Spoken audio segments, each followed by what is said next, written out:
ny mofinaina isan'andro atolotry ny mpitandrina rakotina valina maoly.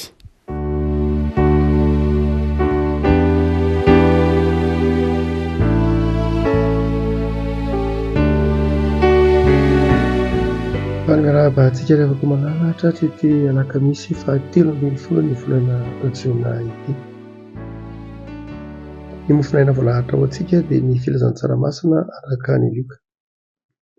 Lioka toko 12, lioka toko 12, andiny 17 ka hatramin'ny 21. Lioka toko 12, andiny 17 ka hatramin'ny 21 fakitsika amin'ny anaran'i Jesosy riavako. Ary nisy anankiray teo amin'ny vahoaka nanao tamin'i Jesosy hoe: mpampianatra aho, teneno ny rahalahiko mba hizara lova amiko. Fa hoy Jesosy taminy: rahalehilahy, iza no nanendry ahy mpitsara na mpizara eo aminareo? Ary hoy Jesosy tamin'ny olona: tandreminareo, ka miarova tena mba tsy ho azon'ny fieremana ianareo. Fa ny ain'ny olona tsy miankina amin'izay habetsahany zavatra ananany. Dia nanao fanoharana taminy izy ka nanao hoe: ny tanin'ny lehilahy manan-karena anankiray nahavokatra be, ary izy nihevitra tao am-pony hoe: ahoana no ataoko fa tsy manana fitoerana hamiriko ny vokatra? Ary hoy izy: izao no ataoko, handravany trano fitehirizako aho ka hanao izay lehibebe kokoa, ary ao no hamiriko ny variko rehetra sy ny fananako. Dia ilaza amin'ny fanahiko hoe aho: ry fanahy io, manana fananana be voatahiry ho amin'ny taona maro ianao, mitsara, mihinana, misotro, mifalia. Fa Andriamanitra kosa nanao taminy hoe: ry adala, anio alina no alaina aminao ny fanahinao, ka ho aniza izay zavatra noharianao? Toy izany izay miharerena ho an'ny tenany ihany nefa tsy mba manan-karena ny amin'Andriamanitra. Ray Masino, manamasinana ahy amin'ny fahamarinana, ny teninao no fahamarinana. Amen. Zavatra roa na telo lehibe no evi-panahy isika tsy hoanina rehefa koa malala amin'ity lioka toko 12 ity. Nisy lehilahy anankiray nizakazaka raha teo amin'i Jesosy: mpampianatra io, mba teneno re ny rahalahiko io mba hizara lova amiko. Adi-pianakaviana aho, lehilahy anankiray nidaka any amin'i Jesosy hoe: mba hainao ve mba afaka manampy ahy fa za nge hiara nitsindry azo lena, ianao manan-tsaina, ianao tohiteny, ianao hendry, ianao hajain'ny olona, dia mba miangavy anao aho mba teneno re le rahalahiko e, fa dia bodiny samy rery tsy meneny anjara lovako. Ianao mahafantatra lalàna, afaka miteny azy mihitsy ianao.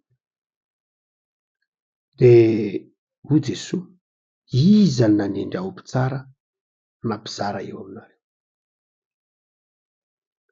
Raha toa ka jerena dia hoe: fa ahoana koa ary Jesosy no tsy nanaiky ny hanampy ity lehilahy ity? Jesosy ange Andriamanitra, Jesosy ange manana ny fahazavan-tsaina, Jesosy ange mahay ny zavatra rehetra e. Fa nahoana kosa ary izy tsy nanampy ity lehilahy ity izay niezakazaka teo aminy, nitodikodina teo aminy manao hoe: mba hiara nitsindry azo lena, mba teneno ny rahalahiko, fa dia mijaly loatra dia tsy manana inona na inona, hiara nitsirariny aho. Fa izao hoy Jesosy manao hoe: iza moa nanendry anareo? Nanendry ahy ho mpitsara na mpizara eo aminareo? Laviny Jesosy tsotra fotsiny izao. Ry havako, mety misy ange lafin-javatra hangatahantsika amin'Andriamanitra e, fa tsy ataon'Andriamanitra. Roviana izay tsy ataon'Andriamanitra. Tsy ataon'Andriamanitra izay rehefa tonga amin'ny tenin'ny Tompony hoe: tandreminareo, miarova teny ianareo mba tsy ho azon'ny fieremana.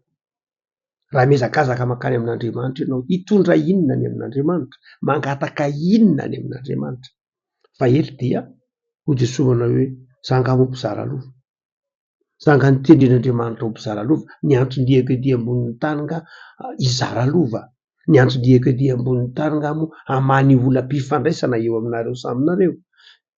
Tsy hoe raha tsy fanahy Jesosy sanatria ny vava, fa te hametraka amin'ity lehilahy ity fa ny antondiany ety ambonin'ny tany tsy resaka materiel, tsy resaka raha ady lova na ady mpianakaviana na marina fa zava-dehibe amintsika izany fa tsy zava-dehibe amin'Andriamanitra. Ny zava-dehibe amin'Andriamanitra tsy voatery ho zava-dehibe amintsika, ary io fa tsy zava-dehibe amin'Andriamanitra raha zay napetakazaka an'ity lehilahy ity. Satria tsika ke mihazakazaka any amin'Andriamanitra hoe Andriamanitro ataovy mba resy ry fahavaloko ry, Andriamanitro ataovy afa-paraka ry olona ry fa de tena ratsy fanahy amiko, Andriamanitro valio zao de zao ry fa tsy mimeno ny asa ny karamako, Andriamanitro ataovy an'izao ry fa de tena lainy ny taniko. Mety be dehibe ny ray ny zavatra angatahantsika amin'Andriamanitra, fa ny ao tsy ilay zavatra angatahantsika amin'Andriamanitra ny mety ho diso iny anankiray zay, fa anankiray zay mety ho diso koa de zao ny toe-tsaina entintsika mangataka azy. Inona ny ao ambadik'ilay fangatahana? Mitondra inona ny fahatanteran'ilay zavatra angatahantsika amin'Andriamanitra? Afako Jesoa eto tena tsotra mihitsy, tena tsy misy idirako zany raharahana roa zany, zay ny valiny. Sanatria tsy hoe mialangalany Jesoa fa ny manome andraikitra manao hoe misy andraikitra izay tokony ho tandrifetsika. Tsy hoe Jesoa daholo akory no hanao ty raharaha maro samihafa ity, manomboka any manondraka ny voninkazotsika sanatria ve any amin'ny fikarakarana ny mohanitsika ve any amin'izay mety ho rehetra. Tsy zay Jesoa, tsy zay. Jesoa tsy mpiasa atsika, Jesoa tsy irakirakintsika, Jesoa tsy izy akory no ampanaovitsika sy zavatra, fa misy andraikitra sain'ny tompo ho tandrifetsika mihitsy. Jesoa tsy gardien antsika, marina fa miaro antsika Jesoa, fa tsy gardien antsika Jesoa hoe Jesoa tsy hidiko ty trano ty androany fa de ianao miandry an'io. Na hoe Jesoa rasy ty tomobily ty fa dia tsy asiako lakile izy io fa tokony efa ao amboariko fa de mba tazatazana io lakile io fiarakodia koa, tsy mpiasa antsika Jesoa. Tsy zany mihitsy. Na koa trika rehefa hoe Jesoa za tsy hiasa mihitsy fa de omeo sakafo fotsiny aho ianao mahay zavatra rehetra, tsy zay, tsy zany, tsy toetra ny kristianina zany, ary zay ny tiany Jesoa hiala ao anatin'ny toe-tsain'ity lehilahy ity manao hoe tandremo tsara fa mahay zavatra rehetra Andriamanitra fa zao tsy irakirako ao akory. Misy lafin-javatra zay tena tandrify ianao mihitsy, tandrify ny rafitra napetraky ny fiarahamonina ary tandremo tsara fa Jesoa tsy hoe akory mamaha olana materiel ny mamaky azy. Eny bebe dehibe ny olana materiel hitantsika hoe nona mpianatra, marary mpianatra, tsisy mpianatra fa izao inona ny ao ambadik'ilay fangatahana? Sao de fangatahana ho amin'ny fahazahoan-javatra fotsiny ihany. Fa ny faharoa lehibe zay hitantsika mahalana zao mofomofonay zao de zao naka ohatra Jesoa nanao fanoharana Jesoa. Rehefa nanao fanoharana Jesoa de nanao fanoharana lehilahy anankiray, nanao fanoharana mombana lehilahy anankiray. Misy lehilahy anankiray zay nanana tany malalaka, nahavokatra be, ary dia rehefa nahavokatra be izy de nanana fikasana manao hoe sao no ataoko, andravatra trano fitehirizako ka hanao zay lehibebe kokoa ary ao namoneko ny vokatra rehetra sy ny fananako. De laza amin'ny fanahiko hoe ry fanahy io nahavory fananana be ianao de zao mifalia, mitsara, misotro. Havako inona moa no mahatonga an' Jesoa nanondro ity lehilahy ity zay hoariny ao anatin'ilay fanoharana hoe adala, niainga avy amin'ny fanontaniana ity lehilahy ity hoe adala ianao, inona mampadala anao mantsity lay lehilahy zay tonga nitoditody teo aminy? Adala ianao rehefa mieritreritra, tsy mieritreritra fandaharana asa, mieritreritra projet, mieritreritra ny fikasana kanefa tsy ao anatin'izany projet-nao zany Andriamanitra, lay tompony zavatra rehetra. Adala ianao rehefa ohatra ka be fikasana, be sosokevitra, be programa kanefany tsy ampidirinao ao anatin'izany programanao zany Andriamanitra, zay tompon'ny aina, zay mpahatanteraka ny zavatra rehetra. De hoy tompo manao hoe anio alina no laina aminao ny fanahinao. Afaka malala, tsy ratsy akory ny manana projet, tsy ratsy ny manana tetikasa, tsy ratsy ny manana fikasana, tsy ratsy ny manana nofy, ary tena rary mihitsy ny hoe manofy. Mahafinaritra be ilay teny fanevan'ny CWM tamin'ny faharoanjato taona raha tsy diso faharoanjato tenan'ny CWM tamin'ny taona 580 sy 700 no feno roanjato taona lay fikambanana antsoina hoe CWM zay fikambanana ny LMS teo aloha izy io.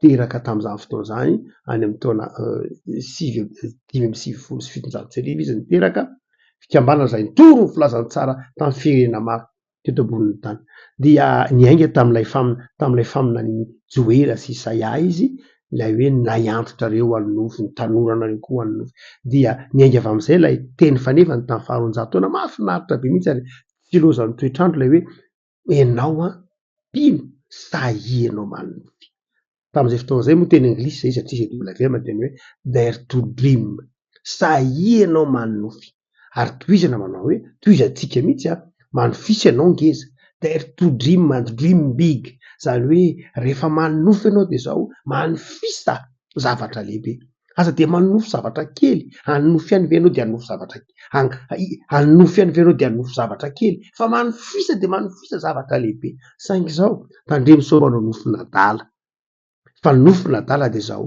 manofy zavatra lehibe nefa tsy ao anatin'izany zavatra nofisiny zany akory aiza ho aiz'Andriamanitra aiza ny toeran'Andriamanitra dia rehavako malala sahia ianao manofy sahia manao fikasany sahia manateraka zavatra maro isan-karazany fa izao apetrao ao anatin'izany Andriamanitra ataovy manatoerana ao anatin'ny nofinofinao ataovy manatoerana ao anatin'ny fikasanao Andriamanitra hoe zao Andriamanitra za mba mieritreritra an'izao amin'ny fiainako manofy an'izao a de zao momba ny asanao zao ny ataoko amin'ny fanorantenako zao kosa ny nofiko momba ny fanomporanao zao ny nofinofiko momba ny fanaisako anjara amin'ny fanomporanao zao ny nofinofiko anatin'ny amin'ny asa ao anatin'ny fiangonana misy ampidira ao anatin'ny nofinao Andriamanitra raha tsy zany tondrono soatra masinao adaly fa ny faharoa de zao mamarana antsika ao anatin'ity tapany faharoa ity ina koa mbola nampadaly ity lehilahy ty tsy hoe izy lanofo tsy hoe izy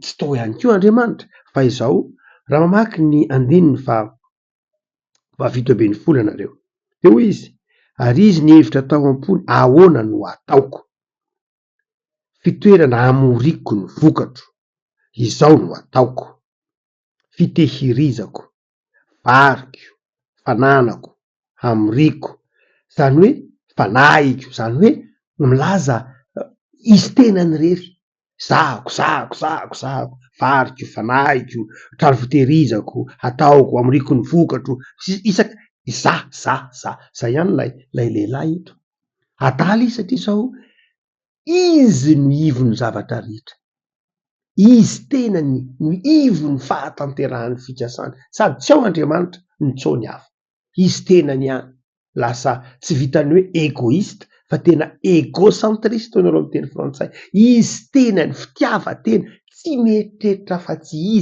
izy no ivony zavatra rehetra adaly izy tsy mba hitany eo mihitsy tsy mba misy hoe aiza ny anjara toeran'ny mpiray tanindrazana amiko aiza ny anjara toeran'ny ankonako aiza ny anjara toeran'ny mpiarabelona amiko aiza ny anjara toeran'ny olona mpifanondrom-borodindrina amiko aiza ny mpiara-miasa amiko aiza ny namako aiza ny zanako aiza ny vadiko zany rehetrany dia tsisy toerana nomeny ty lehilahy ty mihitsy fa ny tenany ihany ny vokatro hoe ny fanahiko hoe ny fahombiazako hoe famirapiratako hoe ny trano fitehirizako hoe ny volako hoe sy ny sisa rehetra le afaka malala sahia manao fikasana sahia manofy saingy zao ampidiro ao koa ny hafa mba aiza ho aiza amin'ny nofinofinao io moa rehefa mbaratry zay tafita ianao rehefa mbaratry zay manana fikasana ianao rehefa mbaratry zay mieritreritra zay mety amin'ny fiainanao ianao de zao mba hitao ve ny hafa mba hitao ve lay mahantra nalay malahelo-pifanonam-podindrina aminao mba hitao anatin'ny fikasanao sy ny nofinofinao ve lay mpiray tanindrazana aminao mba hitao anatin'ny nofinofinao ve ataonao inona lay fianakavianao mety trapahisarana mba hitao anatin'ny nofinofinao ve lay mpiara-miasa aminao mety mandalo zavatsarotra manofisa tsara manofisa lehibe manaova fikasana de zao aza tonoana zay mba anjara toeran'ny hafa aza mieritreritra ny tenanao samirery ny isondrotra samirery fa meteza hiary isondrotra amin'ny mpiarabelona aminao meteza hanondrotra ny hafa koa rehefa manondrotra ny hafa ianao de asondrotra Andriamanitra ny olona mahay manondrotra ny hafa de asondrotra Andriamanitra fa ny olona zay tsy mieritreritra afa-tsy ny tenany manondrotra ny tenany de zao ampiretaky ny toe-tsainy ihany izy afaka malala hoentin'ny tompo anao hoe tandreminareo miarova tena amin'ny fieremana ny avako malala taonjato varaika amby roapolo, taonjaton'ny fieremana, taonjaton'ny materialisme, taonjaton'ny matetika tsika eto amin'ny resaka foana nataontsika hoe hédonisme, efa andresantsika intelo inefatra tanatin'ny mofainana antsoina hoe hédonisme. Le hédonisme dia filozofia na fotom-pisainana hédonisme izay fitiavana fahafinaretana hoy nareo amin'ny teny frantsay hoe amour du plaisir, fitiavam-pahafinaretana, fitiavana rendrarendra. Ary dia izany ny taonjatony varaika amby roapolo, fieremana, fitiavana tafahoatra ny zavatra zao tontolo zao ka adino Andriamanitra avy ny manjaro ampanom-pona ny sitrapo, Andriamanitra avy ny terena hanompo ny sitrapo. Ary zay ny hédonisme. Andriamanitra indray mbola terentsika hanompo ny sitrapontsika, terentsika Andriamanitra ny sitrapontsika nataontsika dia voa tsika manao hoe zao ny sitrapon'Andriamanitra, fa tena sitrapon'Andriamanitra tokoa ve? Andriamanitra miteny ambony zao ny sitrapoko, sitraponao zao io sitrapoko ahoana? Fa ndraindray dia zavatra sitrapontsika zao mihitsy, dia rehefa vitatsika le sitrapontsika zao tsika manao hoe eny zao angamba ny sitrapon'Andriamanitra, eny zao mihitsy ny sitrapon'Andriamanitra, fa tsy sitrapon'Andriamanitra le izy nandray, fa sitrapon'ny vilantsika, sitrapon'ny eritreretintsika. Tahaka ity lehilahy ity ka iterenany tompo anao hoe ry adala ny oalina alaiko aminao ny fanahinao.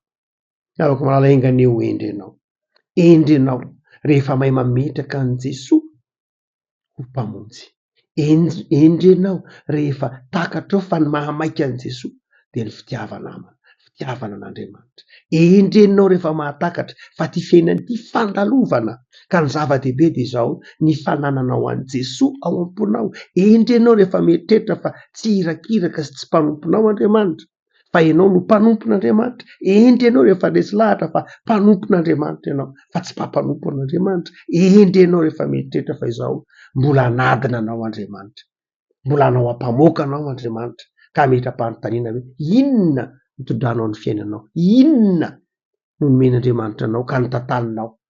Endrenao rehefa mieritreritra ny hafa, endrenao rehefa manatoerana ao am-ponao ny hafa. Ny fanahin'ny tompo any amenao fahendrena ka hatakaranao fa tianao Andriamanitra, eo akaikinao Andriamanitra dia mahay izy mitantana, ampitiavana, ampanetretena izay nomen'Andriamanitra anao. Ivavaka sika. Tompo amin'izao zay noho ny fitiavanao sy ny famindramponao eo amin'ny fiainanay isan'andro. Fa Andriamanitra be famindrampo ianao. Zahay ny manadiny fa ianao tsy manadino anay. Indraindray azon'ny fakapanahan'ny fieremana izahay, ka indraindray enao ny tadiavinay atao irakiraka, enao ny tadiavinay hanompo anay, ny sitraponay no terenay ho sitraponao, dia ho ianao aminay hoe ry adala. Sotra tompo fafoazonao zay ka atsiaro fa endrena, tao aminao atsiaro fa mpanomponao zahay, ary ianao mahafantatra zahay ady atrehanay, ianao mahafantatra zahay hiarovana anay, ianao mahafantatra zahay mety tokony atao aminay, dia matoky zay tompo fa ny adinay adinao, ianao mahafantatra zay tokony hitondrananay. Fa tao amin'izay tompo ho zanaka mpakatoa, ho zanaka endry, ho zanaka manaiky izay hitondranao anay. Mamindrafo aminay tompo raha toka indraindray ty teny zahay. Be fikasana saingy tsy mba ataony ao anatin'ny fikasana tsara akory ianao. Be fikasana saingy fikasana ho an'ny tenanay ihany ka tsy mba hitanay zay tokony atao ho an'ny hafa. Zao ateratena ny herinandro zao tompo dia ataovy manatoerana tomponay ianao Andriamanitra, ataovy manatoerana tomponay ny namanay sy ny mpiarabelona aminay. Anapaka betsaka tomponay ianao Jesoa, dia aza mahafona mahasaraka anay. Da io ny fiainanay isan'andro ho vavolombelonao. Mametraka ny fikasana tsara ty anatinay izay, mbo fikasana tsara iarahana aminao sy aso ny hafa. Dia ataovy matoky ianao zahay fa manan'Andriamanitra tianay. Misaotra Jesoa.